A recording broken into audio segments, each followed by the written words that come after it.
ఫోన్లు ఎత్తారు. నాకున్న బిగ్గెస్ట్ వీక్నెస్ ఫోన్లు ఎత్తకపోవడం. ఎత్తానని నేను అఫీషియల్గా అసెంబ్లీలో చెప్పిన, నేను ఫోన్లు ఎత్తాను. ఫోన్లు ఎత్తితే ఇప్పుడు ఇంకా అసలు ఇప్పుడు నేను జడ్పీటీసీ రాహుల్ గాంధీ మెసేజ్ పెడుతున్నారు అన్నారు. ఫోన్ టెక్స్ట్ పెడతాడు, అందుకే టెక్స్ట్ పెడితే నేను ఫ్రీగా ఉన్నప్పుడు ఫోన్ చేస్తాను. నేను ఫోన్ ఎత్తడం మొదలు పెడితే నేను నా దగ్గర ఉన్న మనిషితో నేను మాట్లాడలేను. నువ్వు 10 నిమిషాలు టైం తీసుకొని వస్తే 10 నిమిషాలు పక్క రూమ్లోకి పోయి ఫోన్ మాట్లాడింది అనుకో, నువ్వేమనుకుంటావు? రెండోది, నీ పక్కన ఎవడుండో ఇవాళ రేపు ప్రతిదీ ఫోన్లలో రికార్డ్ చేస్తారు. నీకు అనుభవం అయిందా? చాలా.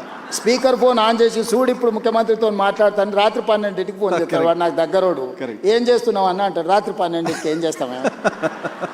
ఏందిరా నీ సమస్య ఏంటంటే మా ఇంట్లోకి పాము వచ్చిందన్న, నువ్వు పాము సంగతి ఏందో చూడ అంటే నేను పోయి పాము పట్టుకోవాలన్నా. అంటే నేను ఎత్తే ఫోన్ని కూడా మీరు క్వాలిటీగా వాడుకోవాలి కదా.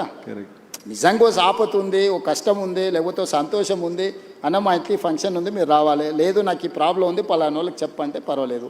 ఇవాళ రేపు ఫోన్ల ఉపయోగానికంటే దుర్వినియోగం ఎక్కువ జరుగుతుంది. Very true.